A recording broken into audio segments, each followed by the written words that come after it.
Buenas, mi nombre es Sánchez Puyeno. Soy el segundo periodo, sección B de Ingeniería de Alimentos. El punto central a tomar en esta exposición es la biología. Se tocarán puntos como qué es la historia de la biología, la diversidad de los animales y del estudio, ya que en la misma biología se trata sobre los organismos vivos, la evolución de estas especies, los órdenes y los métodos a tratar en los estudios y de las ramas de la misma biología y las teorías que desembocan todo lo que engloba la biología. ¿Qué es la biología? La biología es la ciencia que estudia la vida. La misma surge de la filosofía, el amor por la sabiduría. Biología se divide en dos palabras griegas: bio, vida, logía, estudio.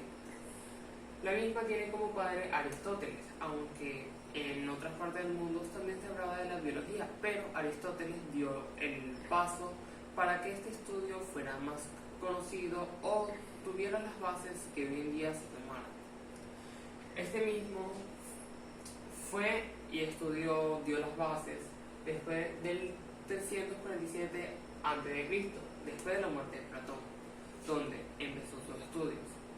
Él mismo dio tres categorías en la biología, en las que serían las almas vegetativas, es decir, los vegetales, las almas de sensación, es decir, los animales, y las almas racionales, los humanos. Aristóteles creía que estas especies, estas tres almas, eran más importantes que la materia, es decir, que cada persona tenía un alma. Hasta los vegetales tenían almas, los animales tenían alma, las personas tenían alma. Y eso proponía que el alma era superior a la materia, ya que esto pasaría a la siguiente vida. Así que las bases de la biología eran la razón del alma en los cuerpos de los animales, vegetales y personas. Además que también propuso que se dividirían en dos categorías: los animales con sangre y los que no tenían sangre. Los que tenían sangre eran, digamos, una aproximación a los vertebrados, mientras que los que no tenían sangre eran para los invertebrados. También propuso la taxonomía, aunque esta tenía unas variantes simples, era simplemente las bases que se tomaron para las almas. Mayormente estas se posicionaban como las partes de la materia, es decir, tomando en cuenta los rasgos, aunque no se lleva mucho. También en la biología se dividen ramas. Son muchas, ya que la biología, como el estudio de los seres vivos, transmite y estudia, copila la información de varias especies. Por ejemplo, tenemos la embriología, que es el estudio de los embriones, la zoología, que es el estudio de los animales, y en la zoología tenemos también la zoología marina, que es el estudio de los organismos marinos.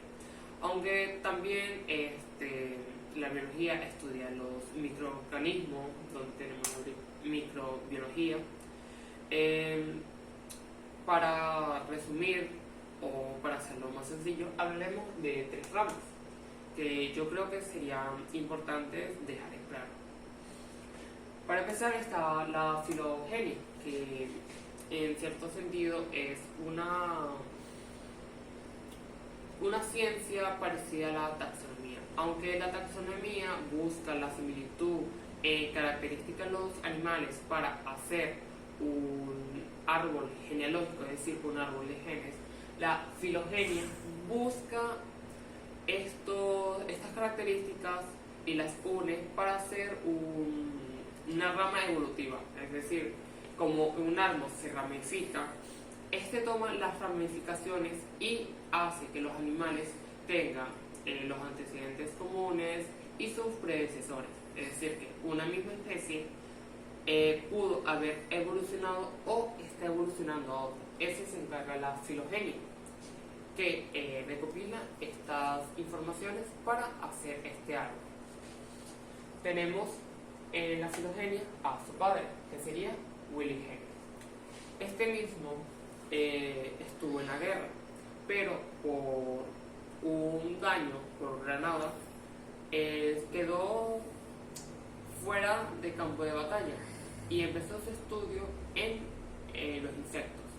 Posteriormente, en 1950, publicaría su libro de filogenia, donde hablaría sobre la misma ciencia y cómo se trabajaría, mayormente tomando en cuenta a las variantes de los insectos, ya que como sabemos la mayoría de insectos poseen un ámbito en común y de estos van ramificando, teniendo características y comportamientos que pueden pasar de generación o teniendo un precedente.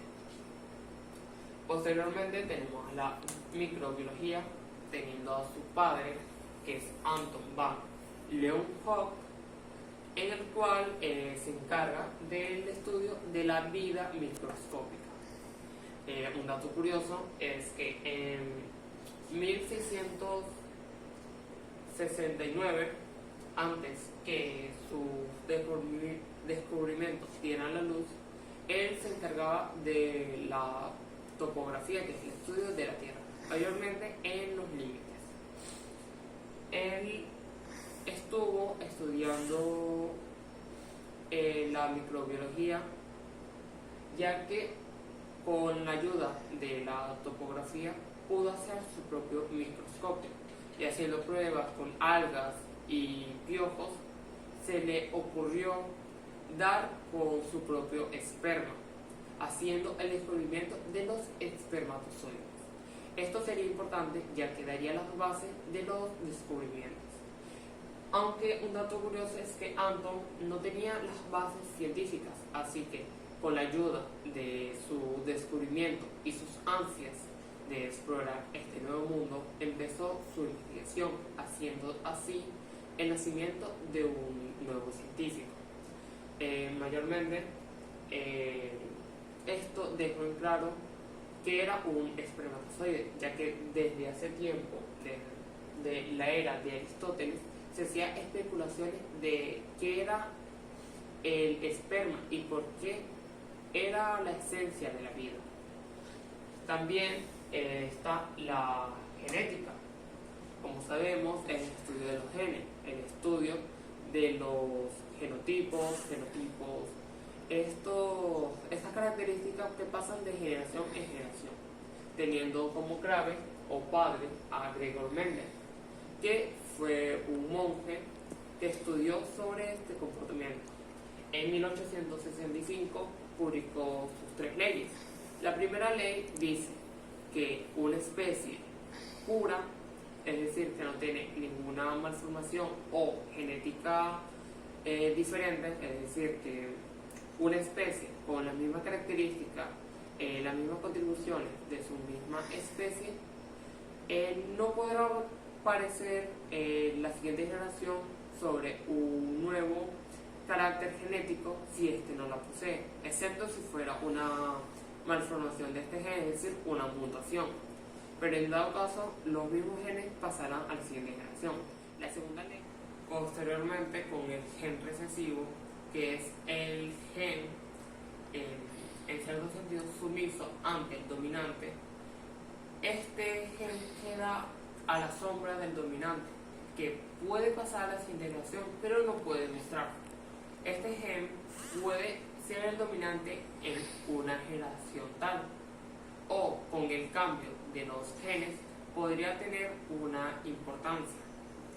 También se habla sobre la combinación de genes, es decir, que un gen, aunque pase de generación en generación, podrá tener una importancia en algún punto, es decir, que un gen puede ser dominante aunque en otras generaciones no lo sea. Esto fue importante para la biología moderna, ya que dio las bases de nuevos estudios. La importancia de la biología es el mismo comportamiento de los mismos, por qué funciona, por qué viven estos animales, estos seres, y así culmina este punto. Prosiguiendo está la biodiversidad. La biodiversidad es, como su nombre indica, la diversidad de la vida. Mayormente se refiere a estos organismos. Principalmente cuando se refiere a biodiversidad, se le viene a la mente las personas, los diferentes tipos de animales, es decir, peces, mamíferos, aves, reptiles, lo toman en cuenta mayormente. En estos casos también se toman en cuenta las variantes de una misma especie. Vamos a suponer con las mariposas. En dado caso, las mariposas morfo, que son las mariposas azules, y aún así hay una variedad de una misma especie. En este caso sería una biodiversidad en este tipo de insectos. Prosiguiendo, este es el árbol de la filogenética. En el anterior punto toqué principalmente algunas bases de la misma. La filogenética es una parte de la taxonomía o de la sistemática del orden, en donde se divide una especie o varias en familias del mismo reino. En este caso tocaremos lo que sería el reino animal. Los puntos o divergencias que tiene cada una de las especies la llamaremos grados, que es el nombre que se le atribuye. Si se trabaja con una de las especies que está en la rama superior, toda aquella que esté en lo más bajo sería un ancestro nuevo, mientras que los que están más abajo sería un grado o nodo ancestral. Es decir, que toda mejora o toda genética que esté en lo superior será un grado nuevo. En este caso empezamos con este grado, y aquí diverge la lamprea, ya que esta especie no tiene mandíbula, así que su rama, su familia, su especie diverge en una rama, digamos exiliada. La misma tenemos a los róbalos, que poseen mandíbula, pero no poseen pulmones. Es decir, que el ancestro común entre róbalo, águila calva, caimán y antílope tenía mandíbulas, pero los róbalos no tenían pulmones. Prosiguiendo, tenemos una divergencia algo curiosa, ya que el grado se divide en pelaje, mollejas y plumas. En este caso, el antílope tiene mollejas, pero el caimán no tiene pelaje. El caimán tiene mollejas, tiene pulmones y tiene mandíbulas, pero no tiene pelaje. En este caso, el antílope, que tiene mollejas, pero no tiene pelaje, divide en un ancestro común, que en este caso sería este, ya que todo ancestro del antílope anteriormente del pelaje era de la misma rama que los caimanes y el águila calva. En este caso, seguimos con el grado que divide al caimán y el águila calva, ya que los caimanes no poseen plumas, y por ello el ancestro común del caimán y el águila calva tenían mollejas. Y al llegar a este punto, que sería el grado de división en donde la evolución le permitió a la águila calva tener plumas, surge esta especie. Así que en este árbol se encuentra una biodiversidad de diferentes especies que en un sentido común no creerían que estaban relacionadas, excepto sobre el organismo unicelular, que es el inicio de toda la vida. Prosiguiendo con el árbol filogenético, teniendo otro árbol y asociando con el águila calva y el caimán, que es un ave y un reptil, se tiene este árbol donde está la taxonomía. En este caso es un árbol taxonómico, teniendo la división de los testordines, que es la familia de las tortugas, los Squamata, que es de los lagartos y las serpientes, los Crocodilidae, que es de los cocodrilos, pero a su vez están los Archosauros, que recopilan también a los cocodrilos. En este caso se divide o se exilia en este caso a los cocodrilos, ya que tanto los dinosaurios como la ave tienen más cosas en común en el árbol de filogenética que los mismos cocodrilos. Para proseguir, aclararé algo de la filogenética. Cuando se recopilan todas las especies sin excepción, es decir, sin exilio, sería un grado monofilético. Pero si yo recopilo algunos, en este caso los de este grado, tomando desde el ancestro común del róbalo hasta el antílope, es decir, de aquí hasta acá, tomando hasta el águila calva, sería un parafilético, ya que recopilo los ancestros comunes de un mismo árbol, aún sabiendo que aquí hay un grado, pero estoy trabajando con ello. Así que la lámprea queda exiliada. En este caso, en los reptiles mayormente se recopilan los dinosaurios no aviables y los cocodrilos, también están las lagartijas y las serpientes como reptiles, pero dejando al lado a las aves. En este caso sería una organización parafilética. En cierto modo, tenemos en cuenta que los caimanes son de sangre fría, pero tanto las aves como los mamíferos son de sangre caliente. Como sabemos, los sangre caliente pueden mantener su temperatura a base de su cuerpo, hablando de energía y metabolismo, mientras que los sangre fría tienen su temperatura a base del ambiente. Así que en esa parte de la evolución también se puede hablar. 3.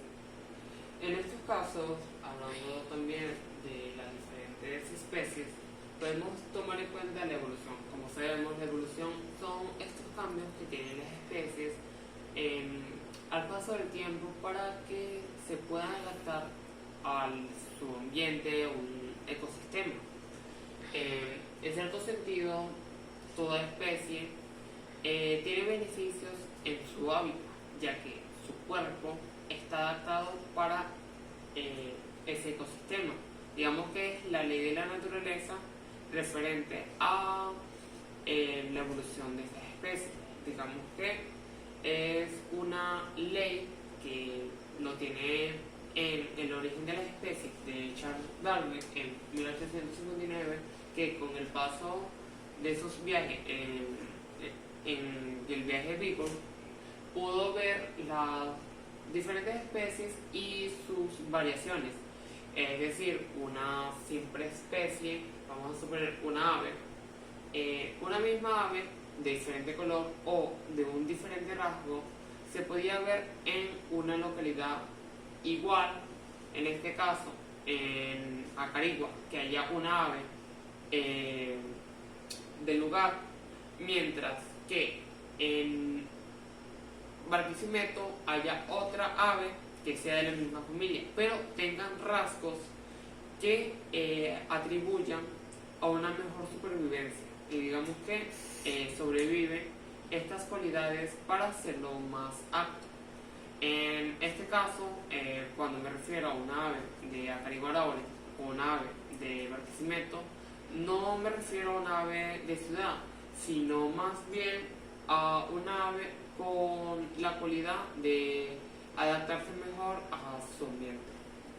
En cierta parte, cuando una especie cambia de lugar, en cierta parte es una evolución divergente, es decir, que sus cualidades son gracias a su adaptación en su ecosistema. En cierta parte también podemos tener a los convergentes. En cierta parte son cualidades que en una ramificación serían ajenas, o en cierta parte no hay un ancestro en común que la tenga. Supongamos, en este caso con los antílopes, que son mamíferos, es decir, que de aquí están los reptiles, mientras que aquí están los mamíferos, quitando los nombres, tenemos a los murciélagos, que son unos mamíferos que pueden volar. ¿Qué otra especie está que pueda volar? Serían las aves. En este caso, la habilidad de volar sería una evolución convergente. Una evolución convergente es por la necesidad y presión que necesita una especie para tener estas características. En ciertos casos, el murciélago en su periodo de evolución, de desarrollo, tuvo que tomar la decisión o el cambio para que su cuerpo se adaptara al vuelo.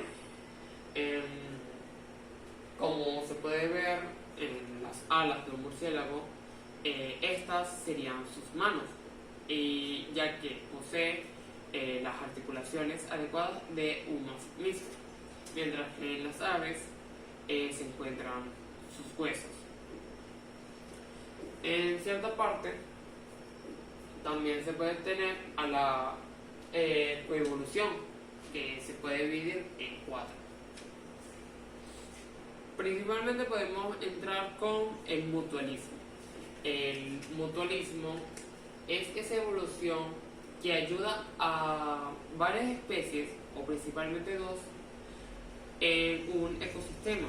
Tenemos un buen ejemplo a las abejas y las flores. Las flores dan polen, mientras que las abejas consumen ese polen para tener alimento. Pero a cambio las abejas las fertilizan. Así que tienen un mutualismo. Prosiguiendo está la evolución con parasitismo. En este caso, uno solo de los individuos se desarrolla para aprovechar a su huésped y en cambio hacerle, digamos, no hacerle favores, sino que se aprovecha de él y lo malgasta. En este caso estaban todo tipo de parásitos. Digamos que el más claro que se puede tener es la solitaria. Es un parásito que se encuentra en el estómago, pero principalmente se encuentra en huevos. Prosiguiendo está la comensalismo. Se puede encontrar en las rémoras, que son un tipo de pez que se puede adherir a otras especies marinas por su, digamos, protuberancia o adhesión en la cabeza. Así que se aprovecha de otros animales, pero sin hacerle daño, a diferencia de los parásitos. Y por último está el amensalismo. El amensalismo es una evolución curiosa, ya que en el reino vegetal se ve muy común, ya que las especies de los árboles más grandes aprovechan la luz solar para crecer y es importante para la fotosíntesis, así que aprovechan que tienen el sol y los nutrientes de la tierra para agarrar más energía y poder crecer y multiplicarse. Bueno, prosiguiendo, hablando sobre el reino vegetal, lo importante de estas especies es que tanto la fotosíntesis como los nutrientes de la tierra son sustanciales para el crecimiento. Claro, su vida depende de ello. Así que la eliminación de competencia de otro tipo de especies o de organismos son importantes para tener sus nutrientes.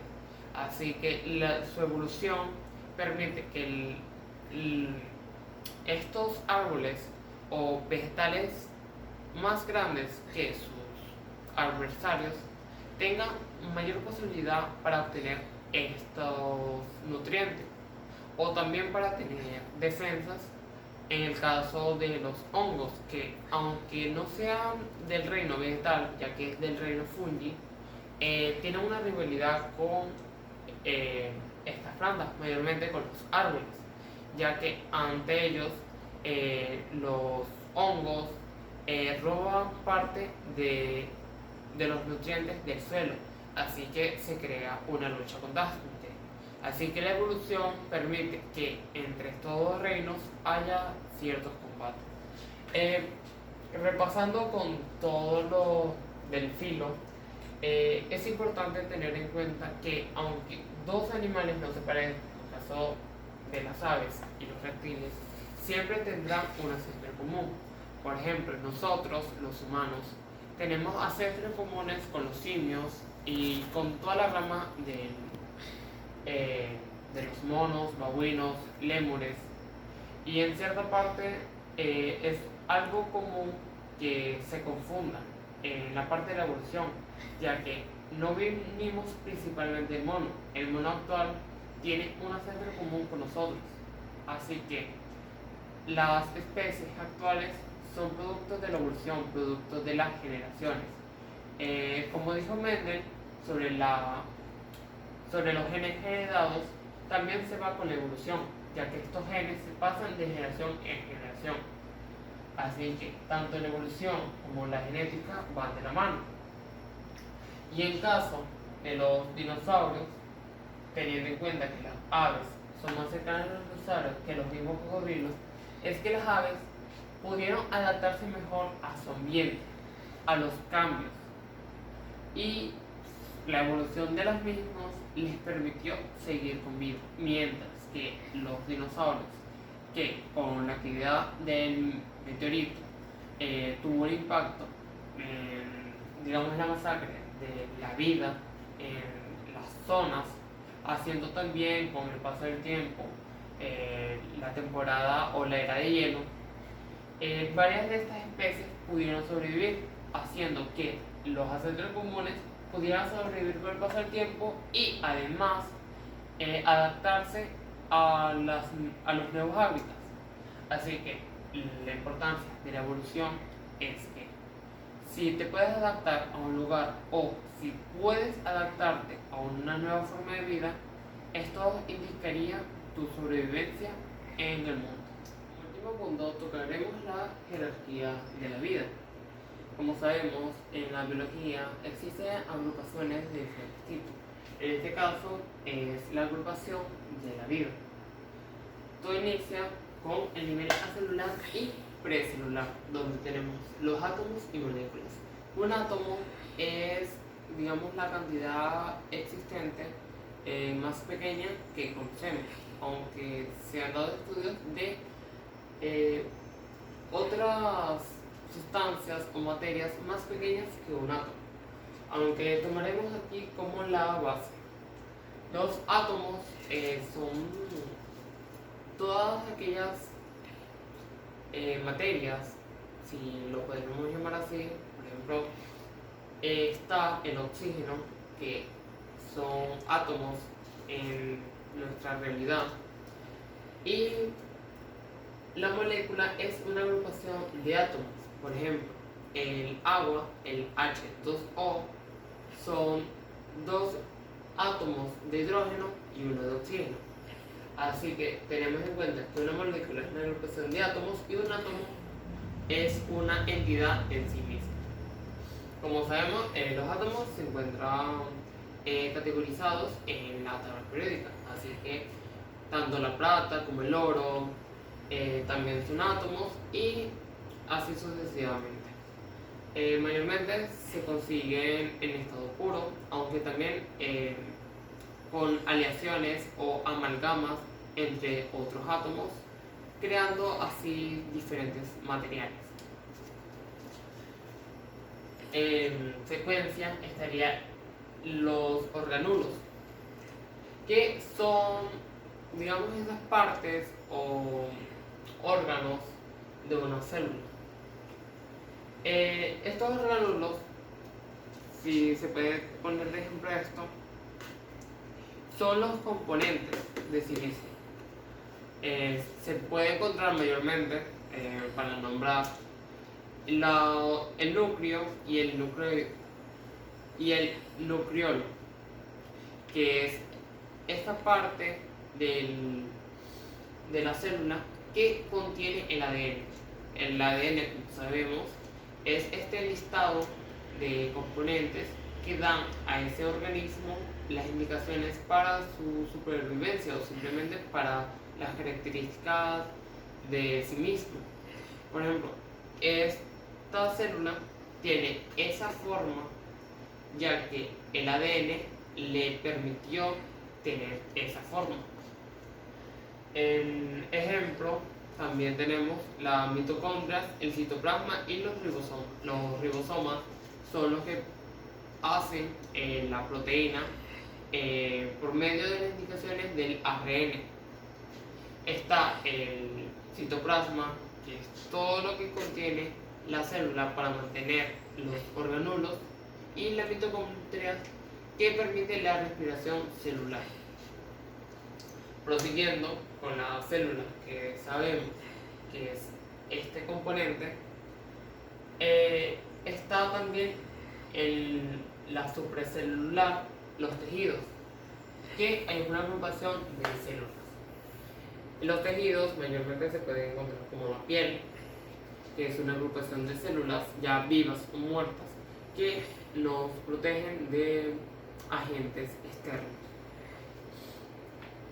Prosiguiendo está el nivel celular, donde encontramos al órgano, que como sabemos es un grupo de tejidos y de células. Tenemos del órgano, por ejemplo, el corazón, que es lo que nos mantiene vivo en referente a los latidos para pasar el oxígeno con la sangre. Como sabemos, cada latido pasa sangre oxigenada a todo el cuerpo. El sistema es la agrupación de órganos que nos permite, por ejemplo, está el sistema nervioso, que es una agrupación de células y de tejidos que nos permiten sentir o mandar señales a nuestro cuerpo. En cierto sentido, el organismo es la agrupación entre el sistema, las células, los tejidos, digamos un ente que pueda estar estable con todo lo anterior. En este caso, un organismo estaría, vamos a poner, una persona que, como sabemos, es un ente vivo a base de carbón. Prosiguiendo, una población es una agrupación de organismos. Por ejemplo, una población de golondrinas sería una agrupación de golondrinas en un ambiente. Prosiguiendo está la biocenosis. ¿Qué es la biocenosis? Es la agrupación de una entidad, digamos, de un reino, es decir, si están cebras, leones y jirafas, la biocenosis permitiría que solamente se agruparan los del reino animal. Si en dado caso en un bosque están los pinos, están los hongos, bueno, los hongos en este caso se toman como del reino vegetal, aunque son del reino fungi. Así que en una excepción vamos a tener una variedad de hongos en este suelo. Así que la biocenosis agruparía a todas estas setas y hongos, ya que son del reino. Y el ecosistema es la agrupación de todos estos reinos, es decir, tomando en cuenta a todos los organismos vivos. En este caso, en un bosque se tomaría en cuenta las aves, las plantas, los hongos, tanto las bacterias que pueden estar en el aire y así sucesivamente. Y la biosfera es la agrupación de todo ser vivo tomando en cuenta al ecosistema. Es decir, si se va a tomar en cuenta la población actual de todo ser vivo, se tendría que utilizar la biosfera como la base. Prosiguiendo con el siguiente punto, que es la reproducción, la podemos encontrar de forma asexual y sexual. Mayormente cuando se refiere a una reproducción asexual, se refiere a toda célula, en este caso las células de la piel, que de forma propia se pueden clonar. La misma posee 4 fases. Vamos a iniciar con la primera. Tenemos en cuenta que toda célula tiene sus organulos, pero digamos que en la separación estos organulos se van descomponiendo o se van anexando en el mismo citoplasma para así pasarse a la siguiente generación. Es decir, si en la célula todo está emparejado, cuando se empieza a hacer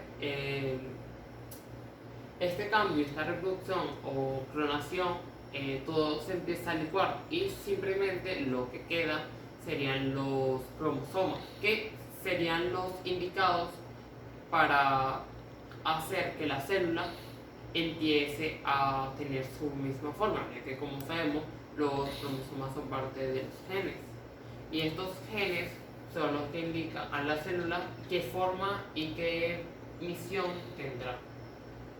Así que empezando estaría la profase, que empezaría la división o la expansión de la misma célula para así el citoplasma tener más lugar y digamos que la forma de clonación tendría la misma forma.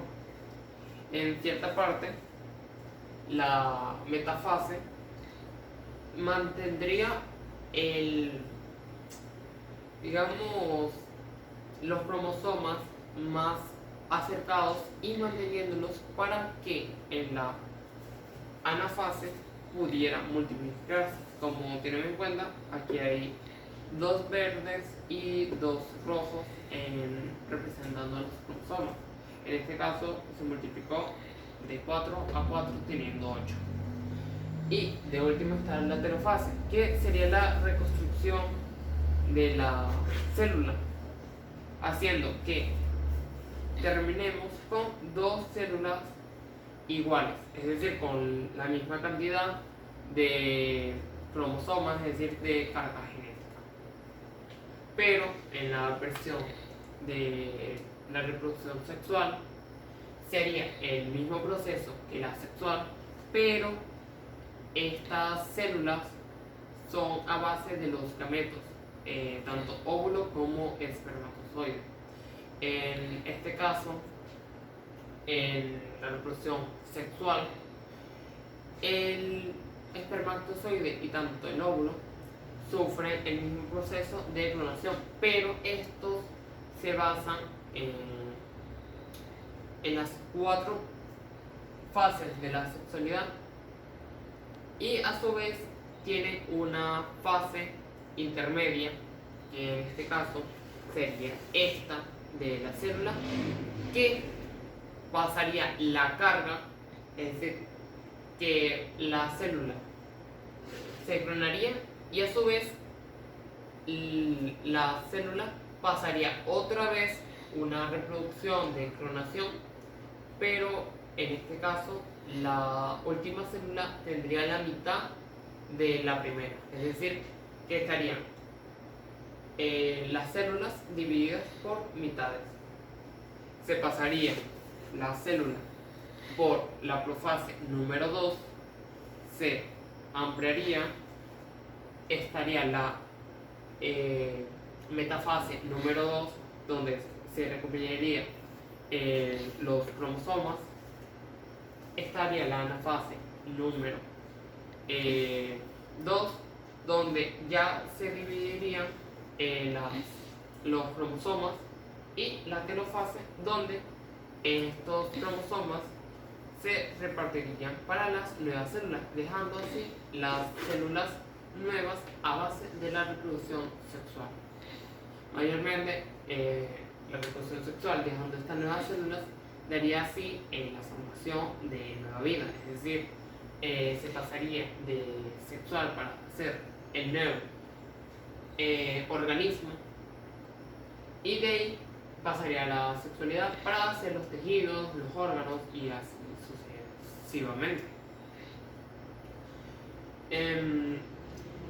Para proseguir y culminando, estarían las teorías de la vida. Como sabemos, el creacionismo es aquella teoría divina en donde se propone de forma fantasiosa o religiosa la creación del mundo, mayormente con una entidad, en este caso Dios, digamos un Dios creador. Vamos a tomar de ejemplo a los titanes en la mitología nórdica, o a las entidades primigenias en la mitología romana, y al mismo Dios que como conocemos en la religión católica, cristiana, judía. En estos casos se toman a una entidad o varias entidades para crear el mundo, es decir, crear la vida. Ahí mismo empieza a aparecer las diferentes especies y el mundo a sí mismo.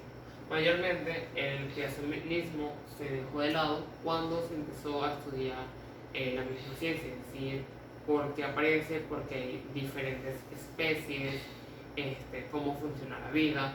Digamos que el creacionismo dejaba mucho a la imaginación, ya que no tenía las suficientes bases científicas para su soporte.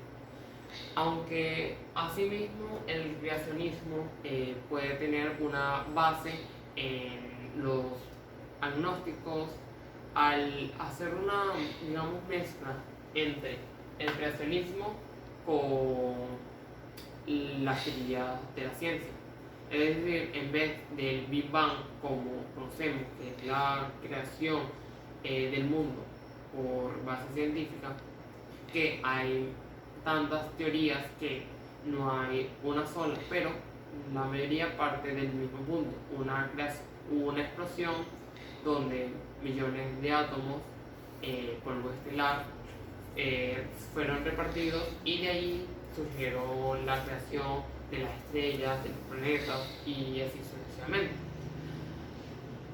Prosiguiendo, estaría la generación espontánea como una teoría, ya que la misma decía que la descomposición era el fruto de nueva vida, ya que cuando un cadáver se descomponía, este mismo a los días surgían gusanos, así que creían que la vida podía crearse con la muerte. En este caso, se dan de ejemplo a la carne enfrascada, donde pusieron dos carnes. Una estaba con tela en la boquilla, mientras que la otra estaba abierta. En la que estaba abierta entraban las moscas y dejaban sus huevos. A los días aparecían estos gusanos consumiendo la carne en putrefacción, mientras que en el frasco que estaba amarrado con tela solamente se veían los huevecillos de la mosca. Así que se podía refutar en la generación espontánea que la vida no puede salir espontáneamente. Gracias al microscopio se repitió este experimento y siguió la generación espontánea al ver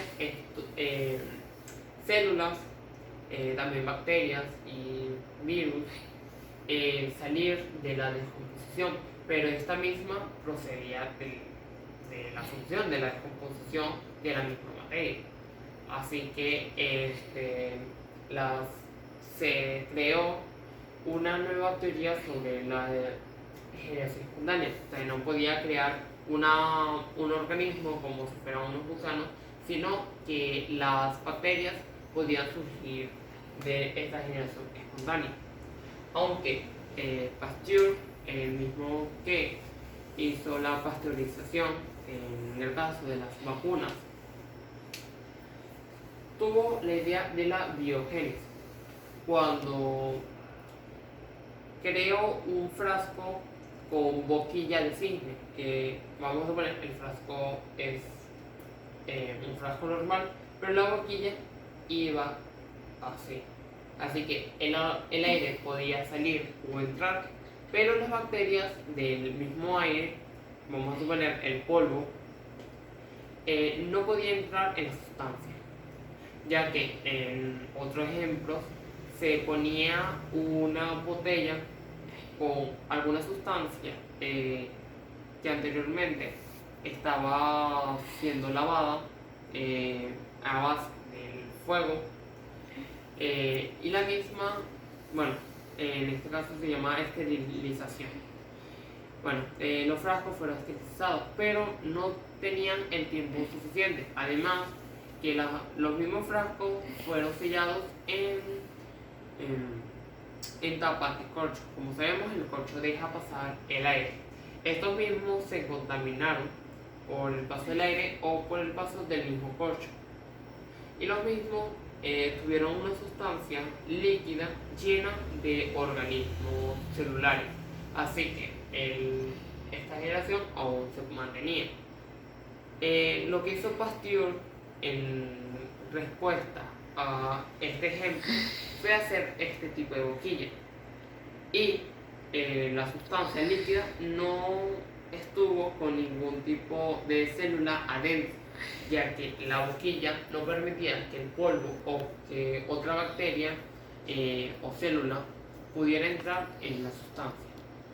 Así que la biogénesis explica que la generación espontánea no es permitida, es decir, todo sucede por algo. Digamos que las células que aparecen por la putrefacción es en respuestas a las células antiguas ya muertas, o en respuesta al mismo oxígeno trayendo estas células para así crear esta descomposición. En caso de la biogénesis, también tiene respuesta a la misma evolución. En este caso, la biogénesis habla también de los ancestros comunes, como en la filogenia. Es decir, que todos tenemos un ancestro común. En este caso, nuestro ancestro común fueron las primeras células, que hablaré en la última teoría. En la panspermia se habla de que nuestro origen es a base extraterrestre, principalmente el polvo estelar, aunque en los conspiranoicos se habla de la misma vida como a base de un experimento alienígena, pero los de la panspermia se refieren más al polvo. Este polvo, vamos a llamarlo de átomos o de moléculas o de las mismas células, cayeron en la Tierra, y de ese modo se creó la vida, y de ahí empezó a evolucionar. Pero había un problema con esto, ya que el polvo no era resistente a nuestra atmósfera, ya que se podía quemar antes de entrar, por las mismas leyes. Pero gracias a la teoría físico-química se pudo aprobar parte de la panspermia, ya que gracias a los meteoritos se pudo rescatar algunos organismos, a base extraterrestre, mayormente tanto átomos como moléculas. Así que en teoría, la teoría de la físico-química da que un meteorito pudo estar lleno de átomos de moléculas, o sí mismo de alguna célula, digamos que primitiva, que podía adaptarse a nuestro entorno. Anteriormente, el mundo, como lo conocemos, era caos, ya que no había atmósfera, no había pasto, no había árboles. Simplemente lo vamos a imaginar como un globo terráqueo lleno de montañas y con un clima sumamente peligroso para la vida. Supongamos que con el meteorito surgió la vida porque este meteorito tenía las bases necesarias para tener un organismo, vamos a llamarlo célula. Esa célula se pudo reproducir de manera asexual y así sucesivamente evolucionar para adaptarse a los cambios. Estos mismos cambios surgieron, vamos a suponer, con el oxígeno, con las primeras células que podían transformar el dióxido al mismo oxígeno, y de ahí pudo crear la fotosíntesis. Como sabemos, la fotosíntesis es la respiración de las plantas. Así que supongamos que estas células pudieran hacer la fotosíntesis y de ahí el ancestro de las plantas pudo crear, vamos a suponer, la primera alga. De la primera alga se aferró a las rocas y de ahí sucesivamente, hasta el pasar de los años, al pasar de los ancestros, pudo crear la primera planta.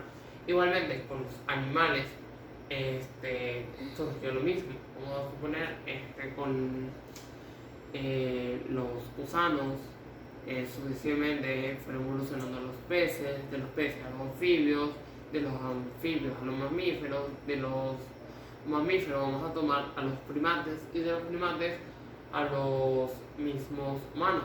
Todo esto para el pasar de los años, tomando ancestros comunes, tomando el paso de los genes y así sucesivamente. En conclusión, la teoría físico-química explica que la vida solamente se puede hacer por condiciones específicas, condiciones que la Tierra tuvo que pasar con el paso del tiempo y que con ayuda de las células que pudieron terraformar las bases para la vida de otras especies en referencia a su misma evolución, terminaría con lo que vemos hoy en día. Gracias.